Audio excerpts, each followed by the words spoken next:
conocimiento de su voluntad, en toda sabiduría y comprensión espiritual. Oh, oh. Llevando fruto en toda buena obra, agradándole en todo, creciendo en el conocimiento de Dios. Instituto Bíblico, ven Señor Jesús.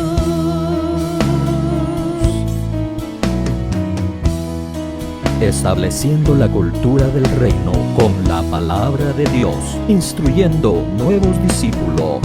Instituto Bíblico, ven Señor Jesús.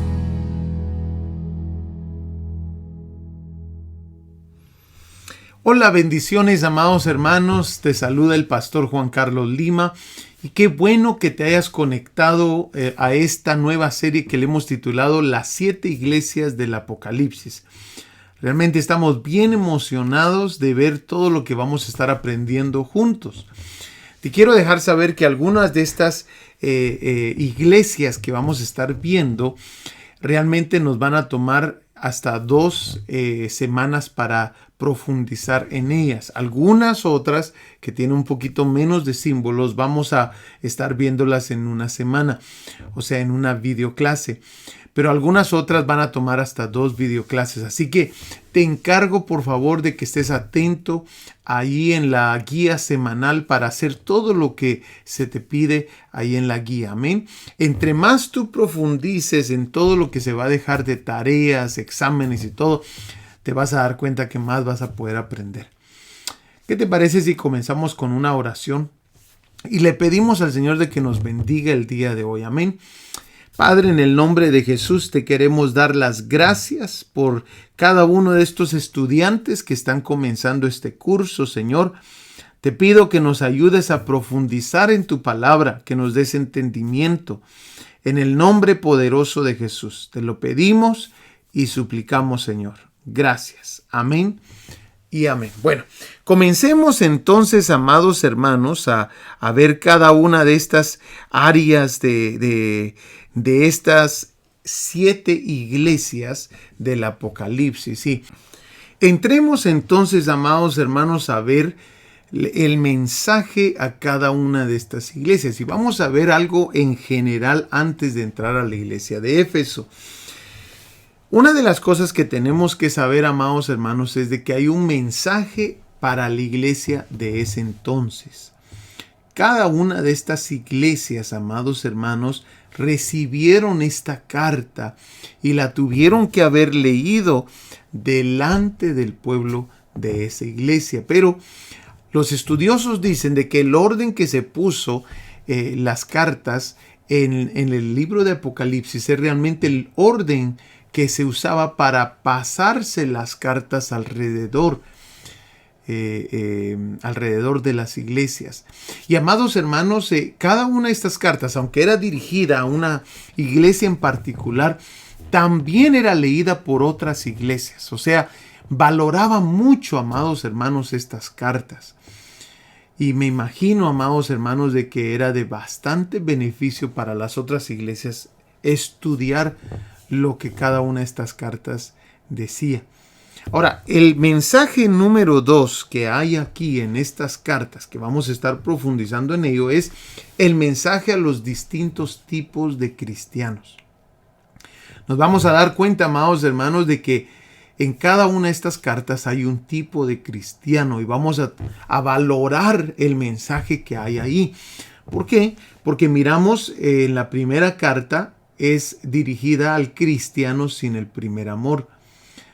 La segunda al cristiano sufrido, al cristiano mundano, al cristiano pagano, al cristiano muerto, al cristiano fiel y al cristiano tibio. Entonces, hay un mensaje para los distintos tipos de cristianos. Ahora, solo estamos hablando aquí de 7 tipos, pero hay muchos más tipos, pero estos 7 fueron escogidos por el Señor, estos 7 tipos de cristianos. y hay un mensaje para cada uno de ellos aquí en estas cartas. El mensaje número 3 que vamos a encontrar, amados hermanos, es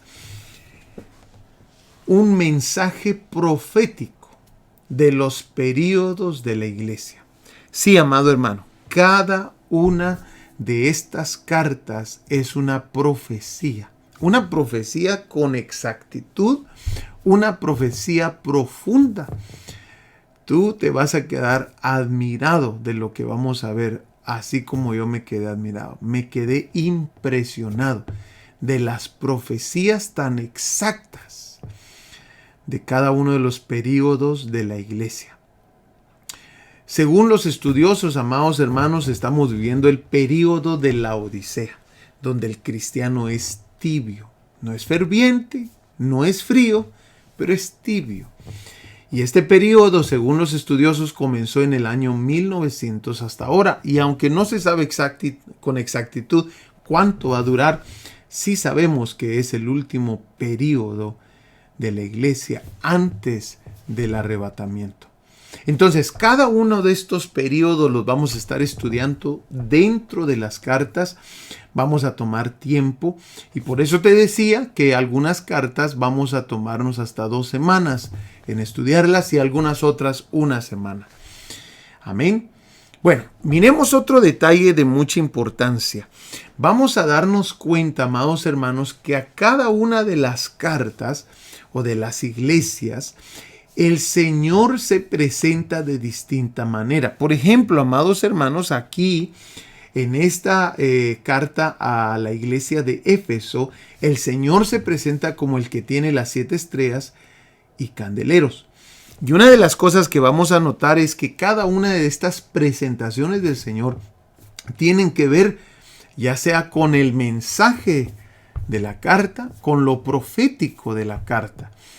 Vamos a ver cómo es tan exacto esa presentación y le vamos a poner mucha atención a estas presentaciones. Mira, por ejemplo, esta segunda, el Señor se presenta como el primogénito de los muertos. Vamos a entender por qué se presenta de esa manera.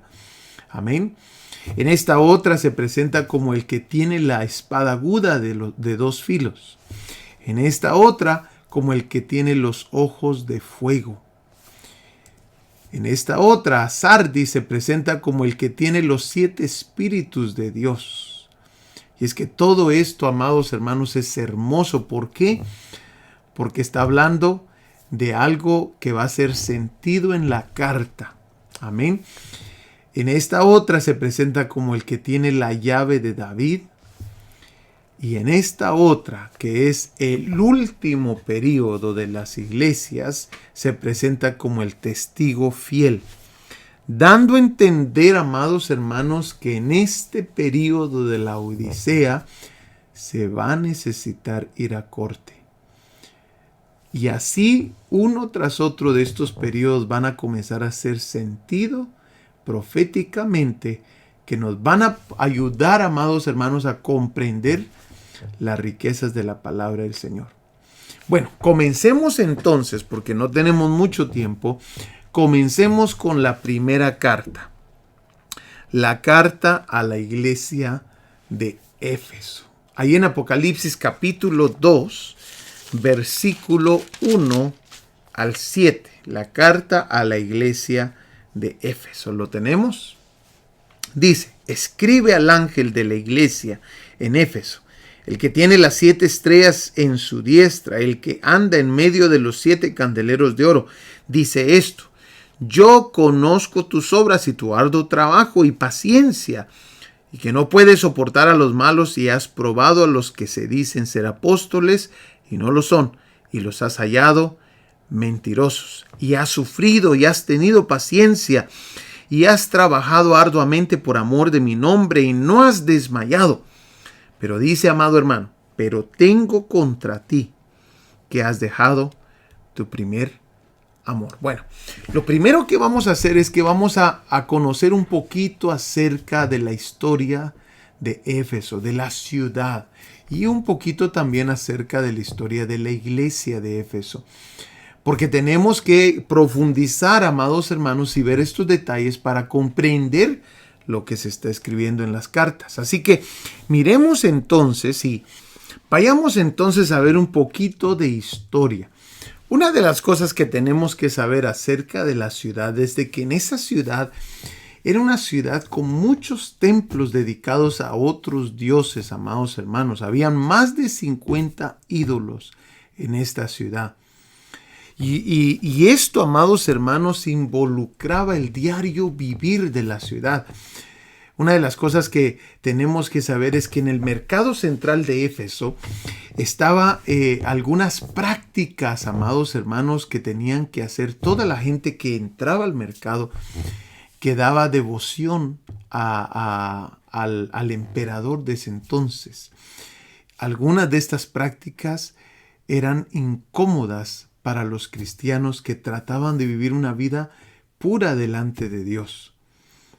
Por ejemplo, otro de los asuntos que había, amados hermanos, es que el Banco Central de Éfeso estaba asociado con el gran templo de la diosa Diana, que era una de las 7 maravillas del mundo.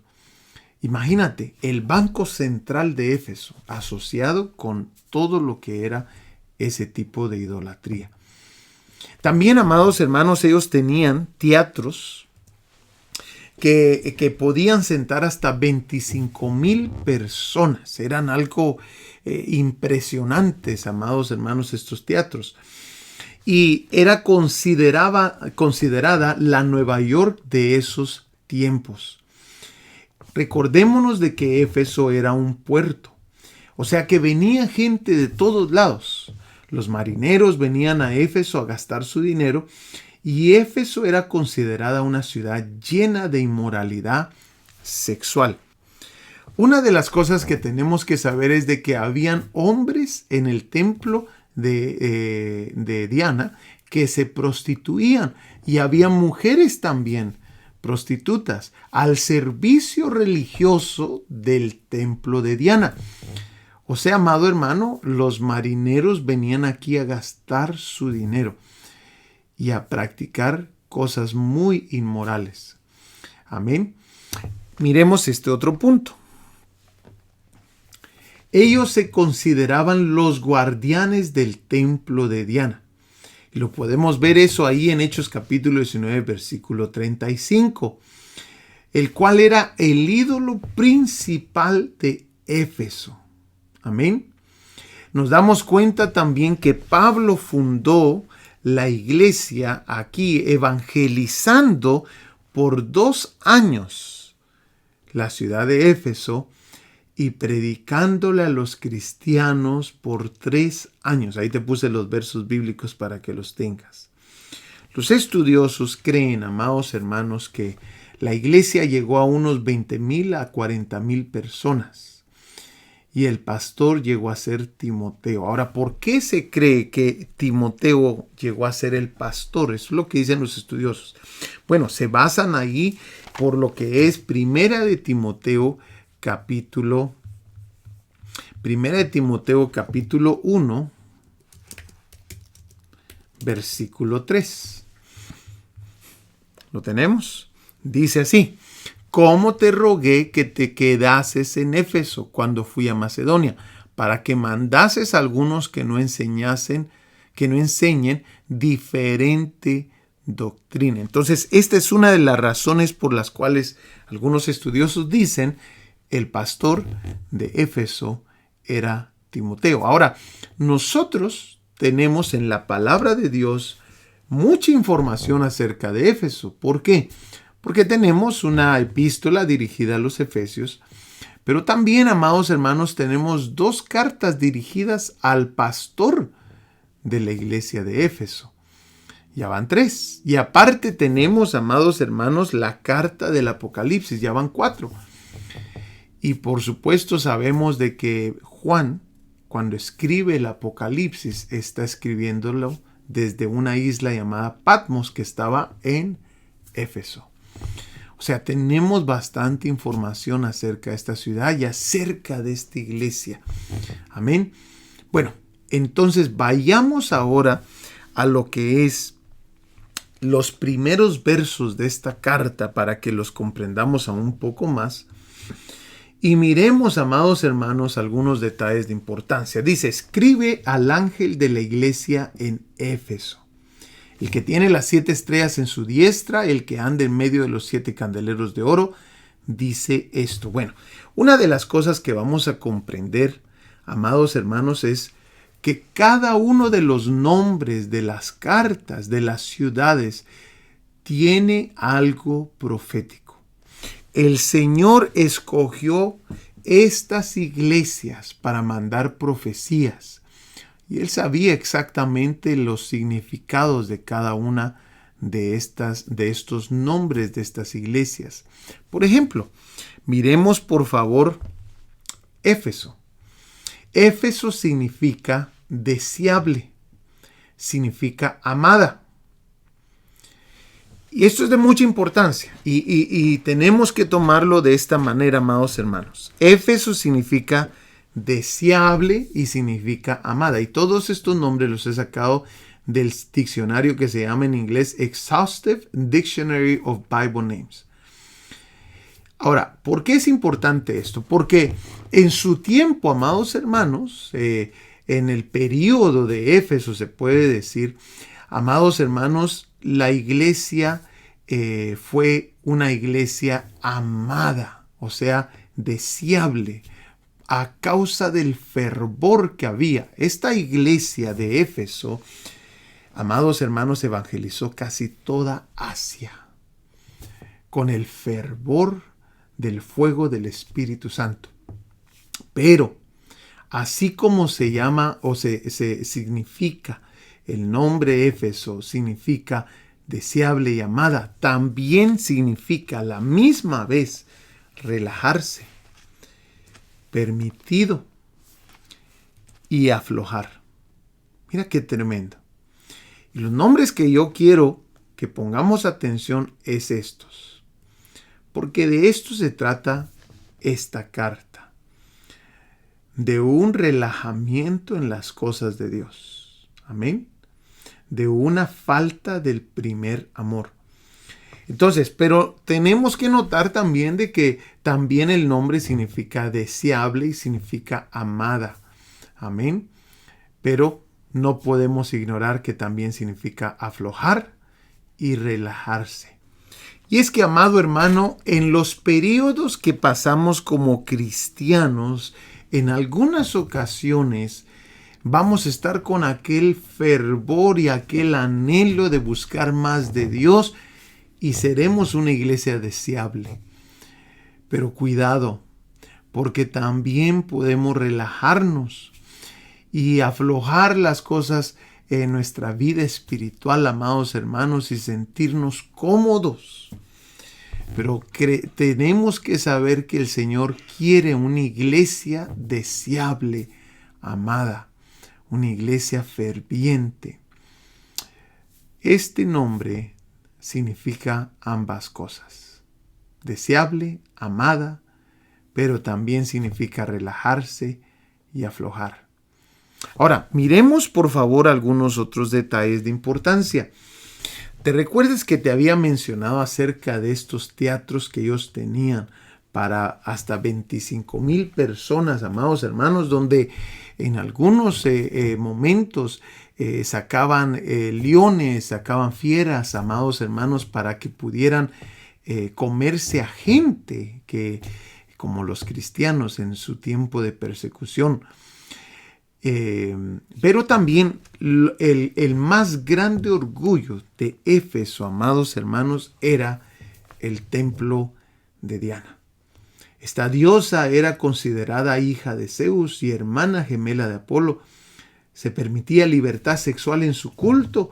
El servicio del templo estaba a cargo de sacerdotes, eunucos y sacerdotisas.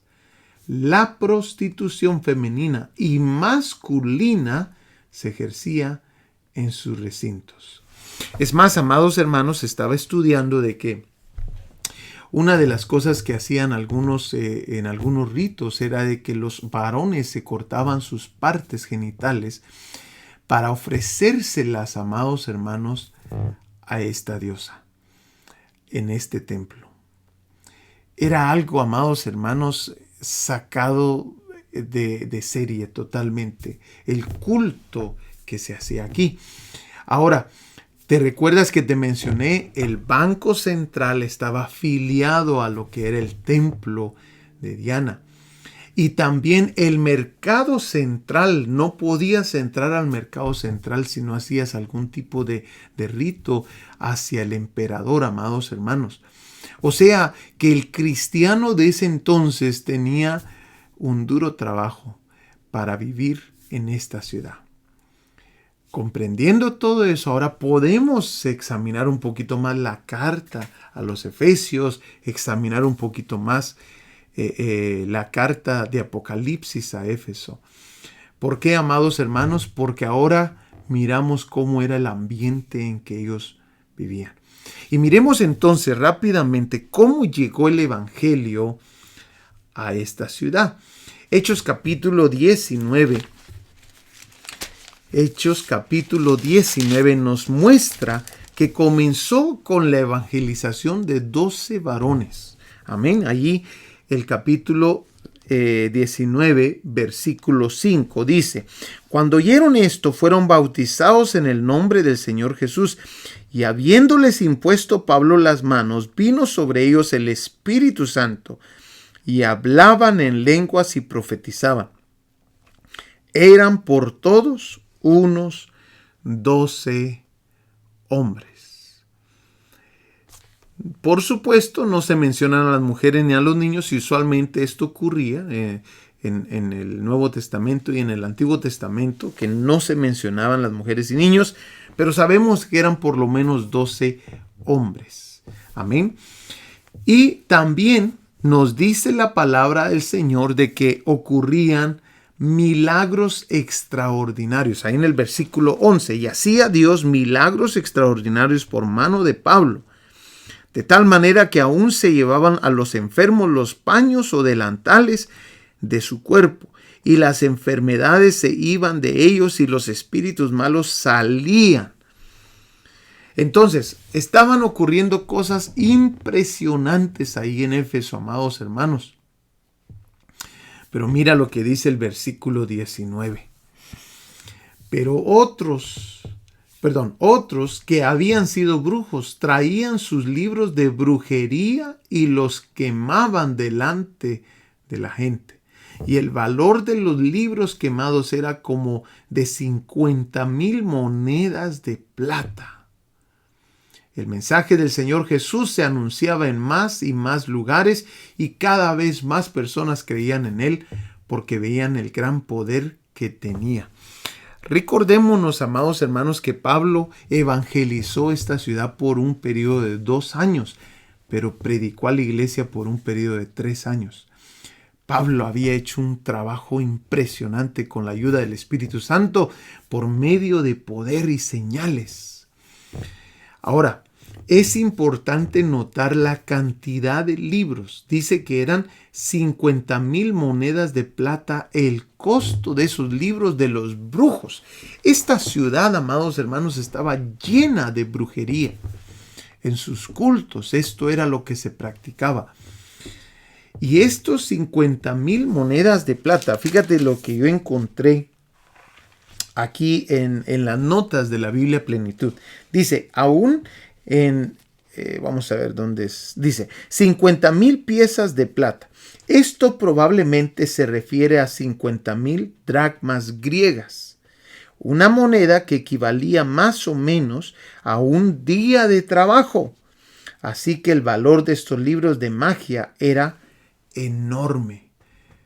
Si hacemos el cálculo y cada uno de estos costaba un día de trabajo, estamos hablando de 50,000 días de trabajo. Fue algo impresionante lo que Dios hizo en esta ciudad, amados hermanos. Algo que solamente el poder del Espíritu Santo puede hacer que esta gente se voltee de todo ese mal, de todas esas prácticas y se venga al Señor. Ahora, miremos que otros detalles. Y nos damos cuenta que ahora nos van a hablar acerca de las 7 estrellas y los 7 candeleros. Y Apocalipsis capítulo 1, versículo 20, nos deja claro cuáles son los significados de las estrellas y de los candeleros. O sea que no tenemos que hacer mucho trabajo ahí. Mira por favor Apocalipsis capítulo 1 versículo 20. Dice: el misterio de las 7 estrellas que has visto en mi diestra y de los 7 candeleros de oro. Las 7 estrellas son ¿los qué? Los ángeles de las 7 iglesias.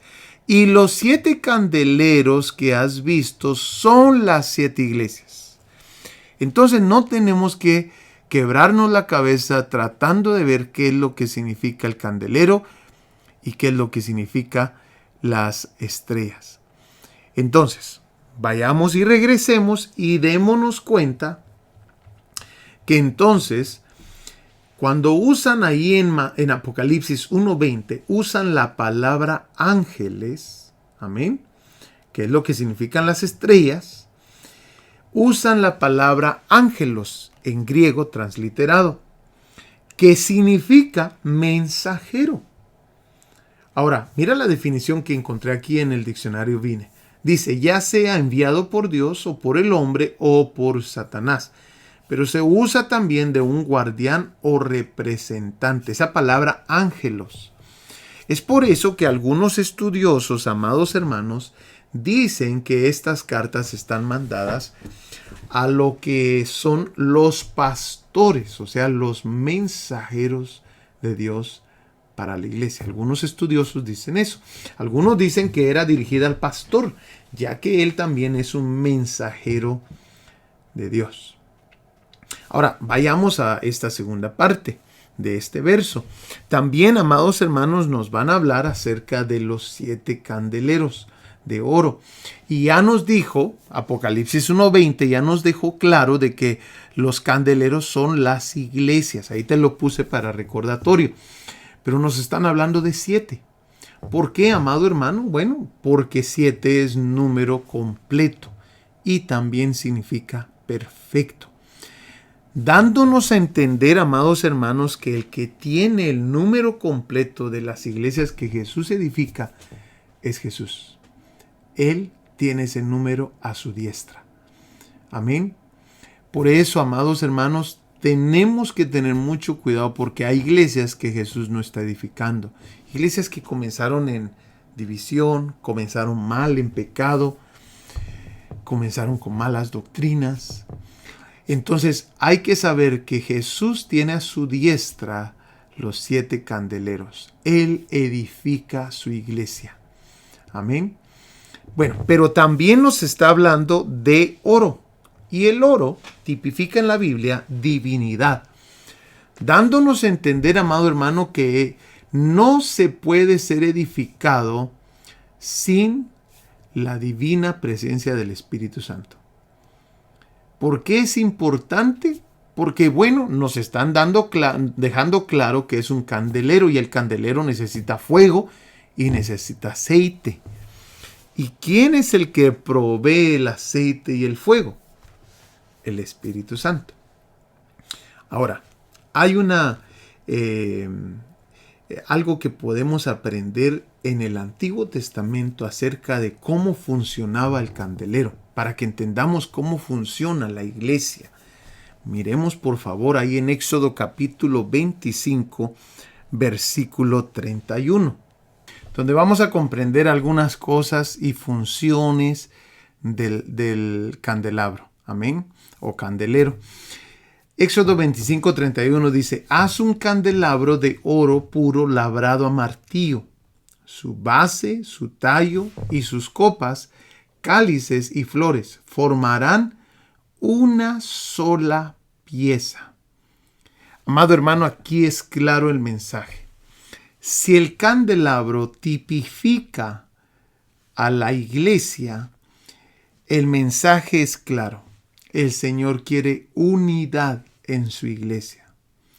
Pero mira estos otros detalles. Éxodo capítulo 30, versículo 7 dice: y Aarón quemará incienso aromático sobre él cada mañana cuando aliste las lámparas. O o sea, el candelero. Lo quemará, y cuando Aarón encienda las lámparas al anochecer, quemará el incienso, rito perpetuo delante de Jehová por vuestras generaciones. O sea, amado hermano, que se necesitaba alistar el candelero o candelabro todos los días, constantemente, en las mañanas y en la tarde. Pero también, cuando se estaba alistando el candelero, se necesitaba estar quemando incienso. El incienso es figura de la oración. Sin incienso no se podía tocar las lámparas, o sea, el candelero, para arreglarlas. Y es que cuando vamos al estudio del tabernáculo de Moisés, amado hermano, en el lugar santo habían 3 muebles, y estos 3 muebles estaban entrelazados uno con el otro. ¿Por qué? Las lámparas no se podían comenzar a arreglar, o sea, el candelero no se podía comenzar a arreglar si no estaba encendido el incensario o el altar del incienso. Y amado hermano, el pan no se podía comer si no estaba encendidas el candelero. Si no estaba encendido el candelero. Entonces, cada una de estas piezas estaban en una unidad, trabajaban en unidad. Amén. Interesante esto, ¿verdad? Ahora, no se nos puede olvidar que el candelero tenía fuego y tenía aceite. Esto, amados hermanos, nos habla del trabajo del Espíritu Santo dentro de la iglesia. La única manera de la iglesia poder brillar y no oscurecerse es por medio del fuego y el aceite del Espíritu Santo. Ahora, sigamos estudiando un poquito más estos otros detalles de estos próximos versos. Ya vamos a terminar, no vamos a poder cubrir toda esta carta y todo el material de esta carta en un video, pero vamos a tratar de avanzar lo más que se pueda. Apocalipsis capítulo 2, versículo 2 dice: yo conozco tus obras, tu fatiga y tu perseverancia, y que no puedes soportar a los malos, y has sometido a prueba a los que se dicen ser apóstoles y no lo son, y los has hallado mentirosos. Tienes perseverancia y has sufrido por mi nombre y no has desmayado. Pero tengo esto contra ti, que has dejado tu primer amor. Esto nos deja claro, amados hermanos, que no se trata de estar activo en la iglesia. No se trata solamente de estar activo. Podemos estar trabajando sin amor a Dios, sin amor a las cosas de Dios. Tampoco se trata de tener dones solamente. Ellos tenían discernimiento para ver quiénes eran buenos y quiénes eran malos, y para ver quiénes eran mentirosos. Pero no se trata solamente de eso. Había que tener amor por el Señor en lo que uno está trabajando en la obra del Señor, en el ministerio.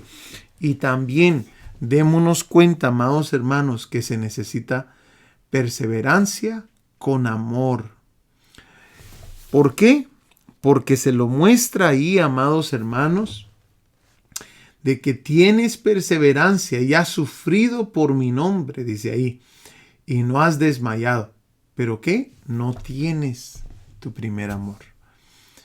Nosotros podemos perseverar sin amor, pero Dios quiere que perseveremos con amor, amor hacia Él. Ahora, miremos, amado hermano, cómo debe de crecer el amor en nosotros. Amén. Te lo voy a poner acá. ¿Cómo debe de crecer el amor en nosotros? En el libro de Cantares, que es el libro más romántico de la Biblia, ahí en Cantares capítulo 2, versículo 16, vamos a encontrar algo muy interesante. Capítulo 2, versículo 16 dice: mi amado es mío y yo suya. Él apacienta entre lirios, hasta que apunte el día y huyan las sombras. Vuélvete, amado mío, sé semejante al corzo, o como el cervatío sobre los montes de Beter. Bueno, démonos cuenta, amados hermanos, que nos dice mi amado es mío y yo suya. Démonos cuenta que el amado, para la amada, le sirve antes a ella que ella a él. Este es un principio de amor. Es un amor que necesita madurar. Algunos estudiosos le llaman un amor infantil. ¿Por qué? Porque cuando miramos a los niños, por ejemplo, yo tengo varios hijos, y nos vamos a dar cuenta que los niños, amados hermanos, llegan a una casa y todo es de ellos, ¿verdad? Los niños pequeños. Es un amor infantil.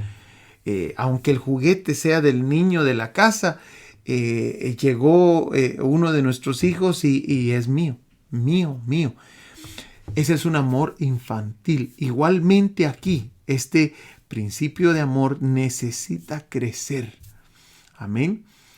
Es un amor que necesita madurar. Es más, se nos deja claro en el versículo 17, en este tipo de amor, que todavía hay sombras. Amén. O sea, las cosas no están claras. Hay influencias, ¿verdad? Mientras que, amado hermano, el amor maduro nos vamos a dar cuenta cómo es, según Cantares. Ahora, amados hermanos, vayamos allá a Cantares 6.3. Cantares 6.3 y miremos cómo el amor va creciendo. Cantares 6.3 dice: yo soy de mi amado y mi amado es mío. Él apacienta entre los lirios. Aquí, amado hermano, es un amor que ya creció. No es el amor infantil, pero sí es un amor que necesita compromiso. En la primera nos dimos cuenta que decía: mi amado es mío y yo suya. Amén. O sea, antes le sirve el amado a ella. Amén. Antes de que ella le sirva a él. Aquí, yo soy de mi amado. Entonces ya cambiaron un poquito las cosas.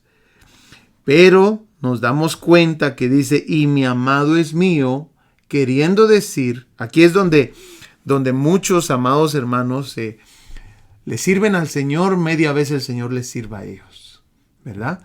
Mi amado, yo soy de mi amado, pero mi amado es mío también. Amén. Subimos de nivel del amor, pero, amados hermanos, todavía no es un amor maduro. Ahora mire el capítulo 7, versículo 10.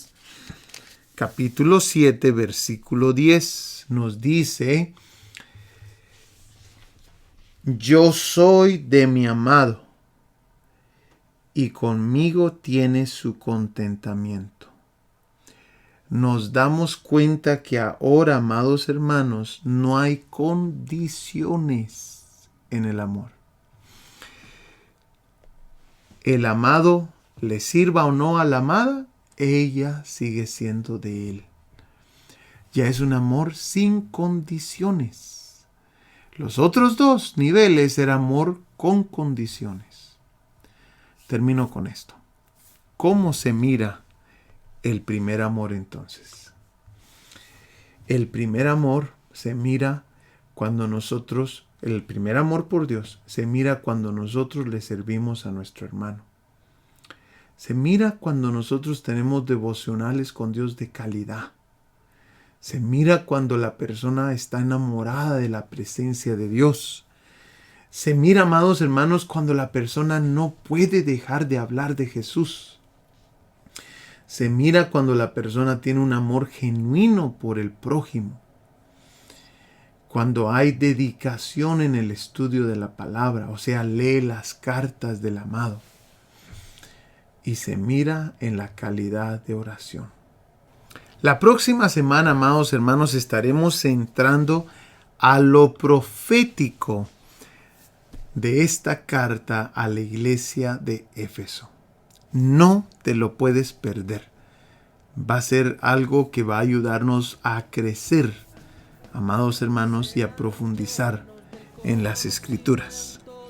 Hemos llegado al final. Espero de que esto te haya ayudado bastante a comprender a profundidad un poquito más estas cartas y vas a ver cómo la historia, lo profético y el mensaje de estas cartas nos van a ayudar a comprender aún más dónde estamos nosotros, qué debemos de estar haciendo como iglesia y como cristianos.